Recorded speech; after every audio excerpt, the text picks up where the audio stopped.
Hello friends, welcome to my channel Sach Kumar.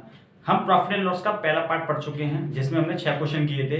जिसने हमारे ये 6 क्वेश्चन ना देखे हो, डिस्क्रिप्शन बॉक्स में उसका लिंक दे रखा है, वहां से देख लें। आइए इसका हम सेकंड पार्ट पढ़ते हैं। क्वेश्चन नंबर 7, एक वस्तु का क्रय मूल्य तथा विक्रय मूल्य के बीच अनुपात 3:4 है, तो बताइए इस वस्तु का लाभ प्रतिशत कितना है। तो फर्स्ट पार्ट में मैं आपको बता चुका था कि क्रय मूल्य को हम सीपी से डिनोट करेंगे यानी कि कॉस्ट प्राइस, और विक्रय मूल्य को एसपी से यानी कि सेलिंग प्राइस। तो देखिए, क्रय मूल्य तथा विक्रय मूल्य के बीच अनुपात 3:4 है, यानी कि सीपी और एसपी, यानी कि क्रय मूल्य सीपी यानी कॉस्ट प्राइस और विक्रय मूल्य यानी कि सेलिंग प्राइस। सीपी दे रखा है आपको 3 रेशियो में और एसपी देगा आपको 4, ये आपको रेशियो में वैल्यू दे रखी है। तो अब मान के चलिए आपने कोई भी वस्तु 3 रुपए की खरीदी और 4 रुपए में आपने बेच दी, तो आपको लाभ होगा या हानि? सीधी सीधी बात है कि 1 रुपए का आपको यहाँ से लाभ हो जाएगा, यानी कि 1 यूनिट का। तो आपको जो प्रॉफिट हुआ होगा यहीं से देख लीजिए, डायरेक्ट यहाँ से आपको प्रॉफिट निकलेगा कितना। 3 रुपए की खरीद के 4 की बेच दी तो 1 रुपए का आपको प्रॉफिट होगा, यानी कि 1 यूनिट में। ठीक है, तो आपसे पूछ रहा है तो लाभ प्रतिशत ज्ञात कीजिए। तो लाभ प्रतिशत निकालने के लिए बना प्रॉफिट परसेंट होता है प्रॉफिट अपॉन सीपी इंटू 100, क्योंकि प्रॉफिट हो चाहे लॉस हो वो दोनों सीपी पे फाइंड होते हैं। प्रॉफिट कितना हुआ आपको 1, सीपी कितना है आपका 3 इंटू 100। इसमें आप डिवाइड देंगे 100/3, तो आपका हो जाएगा 3 3 9 3 3 9 1 सही 3%। यह आपका हो जाएगा आंसर। मान के चलिए आपका एक वस्तु का क्रय मूल्य तथा विक्रय मूल्य के बीच अंतर 6:7 होता। इसी में एक सेकंड क्वेश्चन बता देता हूं, 6:7 होता तो आप सीपी और एसपी, फिर से वही देखिए, सीपी रखेंगे आप 6, एसपी रखेंगे 7। तो आप यहां से देख सकते हैं 6 रुपए की वस्तु आपने खरीद कर 7 रुपए में बेच दी, तो यहां से कितने यूनिट का फायदा हो गया आपको? प्रॉफिट हो गया, 1 का प्रॉफिट हो गया। तो मैंने बताया प्रॉफिट कहां से वाइंड होता है? सीपी से। इसके नीचे रखिए 6 इंटू 100, परसेंट निकालने के लिए 100, 6 का इसमें डिवाइड देंगे आप, कितना हो जाएगा? 2 से काट लीजिए हम लोग को 50 और ये 3, यानी 50/3। इसमें इसका डिवाइड दीजिए 3 1 3 20, 6 का 3 6 18, 2/3%, यानी कि 16 सही 2/3%। इसी प्रकार से आप कोई भी वैल्यू रख के सवाल को। क्वेश्चन नंबर 8 देखिए, एक वस्तु को 56 रुपए में बेचने से हुआ लाभ संख्यात्मक रूप से क्रय मूल्य के बराबर है, तो बताइए वस्तु का क्रय मूल्य कितना है। अगर आपसे सवाल में पूछता है कि लाभ हो रहा है बेचने पर किसी चीज को, वो भी संख्यात्मक रूप से, तो बताइए वस्तु का क्रय मूल्य कितना है, तो आप उसको डायरेक्ट कर सकते हैं। मान के चलिए कि आपको जो सेलिंग प्राइस दे रखा हो, जैसे ये सेलिंग प्राइस दे रखा है, आपको इसके ऐसे फैक्टर करने हैं कि जो भी फैक्टर हो उसमें आपका डिफरेंट होना चाहिए 10 का, यानी कि अंतर आपका 10 का आना चाहिए इन दोनों के बीच में, जो भी फैक्टर हो। और अगर मान के चलिए यहाँ पे लॉस में कह देता हो, ये तो प्रॉफिट पर हो रहा है, और अगर लॉस में कह दे कि किसी वस्तु को बेचने से हुआ लाभ संख्यात्मक रूप से क्रय मूल्य का बराबर है लॉस में, यानी हानि बोल रहे हैं यहाँ पे, तो आपको क्या करना है कि ऐसे फैक्टर करने हैं सेलिंग प्राइस के कि दोनों के जोड़ने पे 10 आ जाए, तो वही आपका आंसर होगा। मान के चलिए अगर प्रॉफिट वाली कंडीशन है तो आपको क्या करना पड़ेगा? डिफरेंट लेना पड़ेगा फैक्टर का, डिफरेंस कम से कम आपको लेना पड़ेगा 10 का। और लॉस वाली कंडीशन है तो सम करना पड़ेगा आपको 10 का फैक्टर करके। ठीक है, देखते हैं सवाल को। जैसे मान के चलिए ये कह रहा है 56 रुपए में बेचने से, यानी कि एसपी आपका 56 रुपए है, 56 रुपए में बेचने से हुआ लाभ संख्यात्मक रूप से क्रय मूल्य के बराबर है। आप 56 के ऐसे फैक्टर करिए कि जिसमें अंतर 10 का आ जाए। तो देखिए मैं तो आपको डायरेक्ट बता देता हूँ, 14 चौक 56 होता है, तो 14 चौक 56, 14 का गुणा 4 से करेंगे तो 56 ही आएगा। 14 चौक 56, 14 में से अगर 10 लेस कर लूंगा, सॉरी 4 लेस कर लूंगा तो कितना आएगा? माइनस के 10 आएगा, यानी कि 10 का अंतर आएगा, माइनस के 10 नहीं 10 का अंतर आएगा। इसमें 14 में से 4 लेस करेंगे तो 10 का अंतर आएगा, और 14 चौक 56 होता है, यानी कि 56 के ऐसे फैक्टर करिए कि घटाने पर फैक्टर में 10 आ जाए अंतर में। तो जो भी आपकी वैल्यू निकलेगी छोटी वाली, उसमें आपको कुछ नहीं करना है, केवल 0 लगा देना, वही आपका सीपी होगा आंसर में। ठीक है।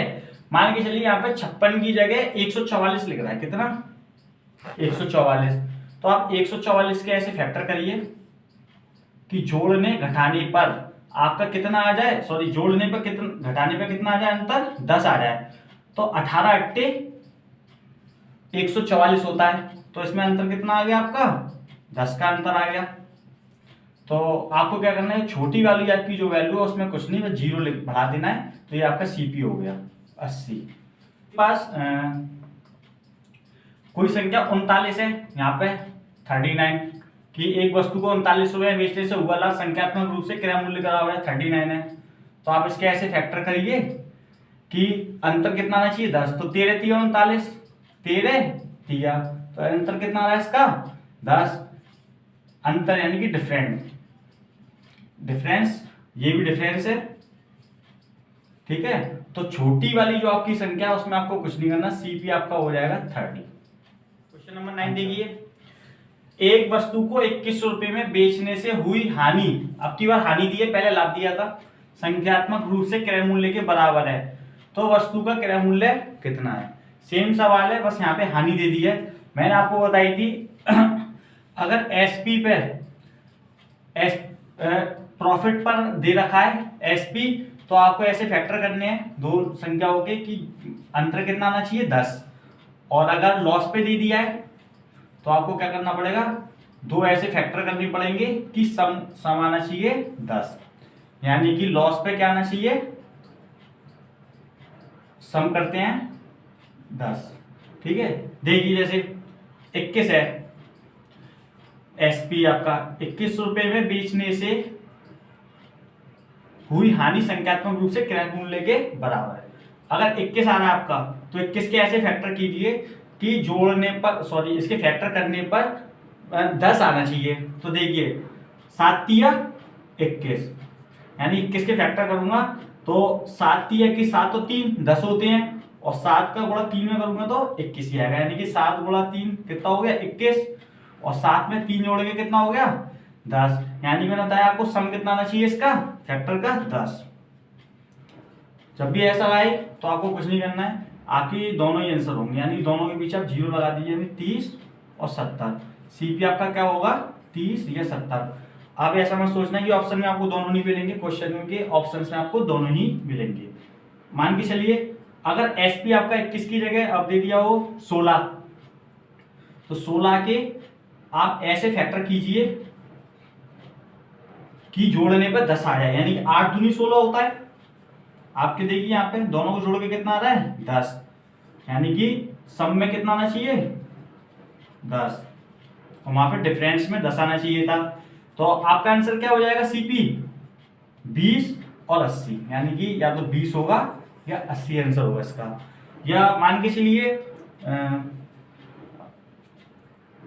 4 6 24, यानी कि 24 है आपका कोई एसपी, तो आप इसके फैक्टर करेंगे तो कितना आ जाएगा 4 6 24, यानी 6 चौक 24, 4 और 6 कितना होता है 10, एंड डिफरेंस का 10, यानी कि इसका आंसर कितना आएगा सीपी या तो 40 होगा या 60 होगा।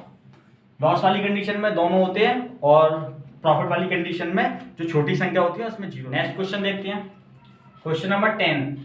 एक दुकानदार 1 रुपए में 36 टॉफी बेचता है तो उसे 20% की हानि होती है। तो बताइए 20% लाभ कमाने के लिए इस दुकानदार को 1 रुपए में कितनी टॉफी बेचनी चाहिए। 1 रुपए में 36 टॉफी बेचता था पहले, तो उसको 20% की हानि होती थी, तो 20% और उसको लाभ चाहिए, तो टॉफी 1 रुपए में कितनी बेचनी चाहिए उसको। तो देखिए पहले एक छोटा कंसेप्ट से करते हैं इसको, फिर डायरेक्ट बता दूंगा मैं आपको। प्राइस दे रखा है, यानी कि 1 रुपए में 36 टॉफी बेचता था तो उसे 20% की हानि होती थी, यानी कि पहले लॉस पे देख लीजिए फिर प्रॉफिट पे देख लीजिए। 20% की हानि होती थी, यानी कि मान के चलिए 20% की हानि कब हो रही है, उस वस्तु का मूल्य 100 रुपए की वस्तु होगी, 20 रुपए हानि हो रही है, यानी कि 100 रुपए वाली चीज को उसने कितने बेच दी होगी 80 में। 20 रुपए की हानि का मतलब क्या, कोई वस्तु हमारे पास 100 रुपए की थी तो 20 रुपए की हानि हो गई उसको, तो कितने की होगी वस्तु 80 रुपए में बेच दी 100 रुपए वाली को, तो 20 रुपए की हानि हो गई। तो 80 में बेच दी होगी इसको। तो बताइए 20% लाभ कमाने के लिए इस वस्तु को कितने में चाहिए? 20% लाभ, यानी कि मान के चलिए कि 100 रुपये वाली वस्तु को मुझे 120 में बेचना है, यानी 20% लाभ चाहिए। तो कितने में बेचना चाहिए मुझे उसको? 120 में। यानी कि 100 रुपये वाली वस्तु को मैं कितने में बेच दूं? 120 में। तो मुझे 20% का लाभ हो जाएगा। तो देखिए यहाँ से इसको रेशियो में काट लीजिए। 4 दूनी 8, यानी 40 का भाग चला जाएगा, 4 दिया 12, 2 और 3 का रेशियो बन जाएगा। अब ये प्राइस का तो हो गया। अब इसमें निकालिए वस्तु का मूल्य, यानी कि थिंग, यानी वस्तु लिख लीजिए, यानी थिंग। कोई भी चीज हो, आइटम लिख लीजिए, चाहे कुछ भी लिख लीजिए, आइटम लिख लीजिए, थिंग लिख लीजिए। वस्तु, प्राइस का और वस्तु का जो रेशियो होता है वो इनडायरेक्ट प्रोपोर्शनल होता है, यानी कि उल्टा हो जाता है। तो वस्तु का कितना हो जाएगा? 3 और यहां से 2, उल्टा हो जाता है रेशियो, इनडायरेक्ट प्रोपोर्शनल होता है। यानी कि वस्तु इनडायरेक्ट प्रोपोर्शनल होती है किसके? कीमत के, यानी कि प्राइस के। और कीमत जो है इनडायरेक्ट प्रोपोर्शनल होती है किसके? वस्तु के, यानी कि उल्टा कर देते हैं रेशियो में। तो मान के चलिए ये आप पे जो 3 है वो लॉस में आ रही है, ये यूनिट में आ गई है, वस्तु की कीमत है वो 3 यूनिट की कीमत आ गई है, वो लॉस में आ रही है। तो इसकी क्या कह रहा है कि 1 रुपये में 36 टॉफी बेचता है, तो उससे 20% की आनी होती है। 36 टॉफी बेच रहा है मान के चलिए वो, तो आप इसको इसके नीचे रख दीजिए 36। आप इसमें इसका डिवाइड लगाइए, डिवाइड लगाएंगे तो 3 एकन 3, 3 दूनी 6, यानी कि 12 का गुणा आप 3 से करेंगे तो 36 आ जाएगा। तो आप यहाँ भी एक काम कीजिए, 12 का इंटू कर दीजिए, 12 दूनी 24, यानी कि उसको 20% लाभ कमाने के लिए 1 रुपये में 24 टॉफी बेचनी चाहिए। ये आपका आंसर है। तो 1 रुपये में 24 टॉफी बेचनी जाएगी जब उसको 20% का लाभ होगा। इसको पहले आपको एक शॉर्टकट मेथड से बता देता हूँ, डायरेक्ट इतना बड़ा करने की जरूरत भी नहीं है। 1 रुपये में कितनी टॉफी बेच रहा है वो? 36। 20% हानि होती है बेचने पर, हानि हो रही है, यानी कि वस्तु बिक कितने में रही होगी? 80 में, 80 कीमत रही होगी, तो 80 का इसमें इंटू कर दीजिए। आपको लाभ कितना चाहिए इसमें? 20%, यानी कि 120 का इसमें भाग लगा दीजिए सीधे।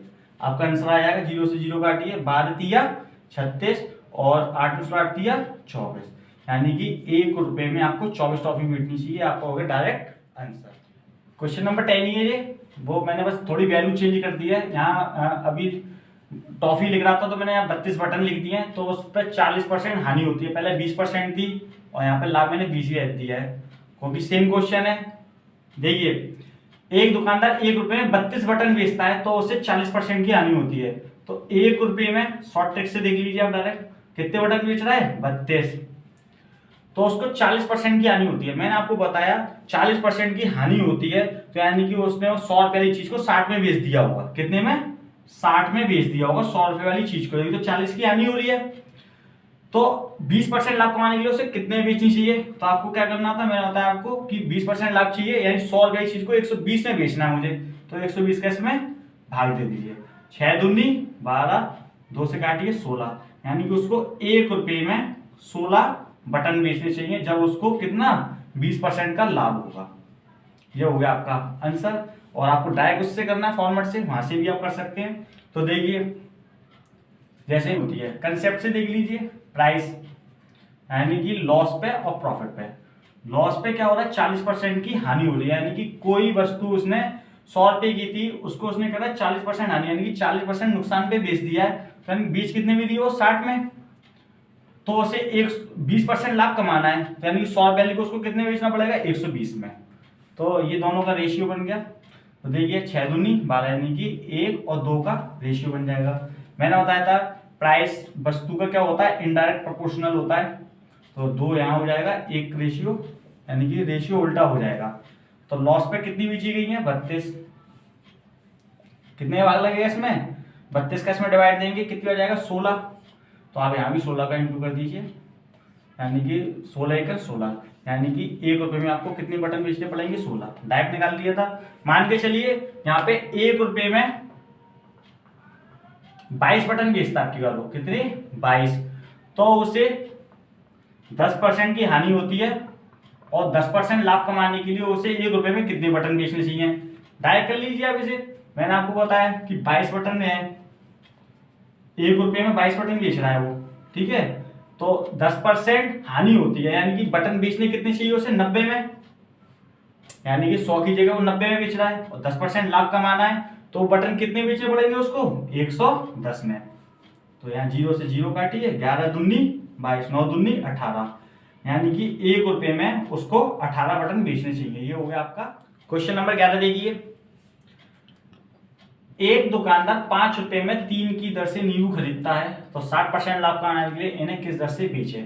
यानी कि 5 रुपए में 3 की दर से खरीदता है, यानी कि 3 नींबू 5 रुपए में खरीदता है, मान के चलिए, यानी कि 3 नींबू, यानी कि वस्तु है कितने में खरीद रहा है, 5 रुपए में। तो एक नींबू कितने में आएगा,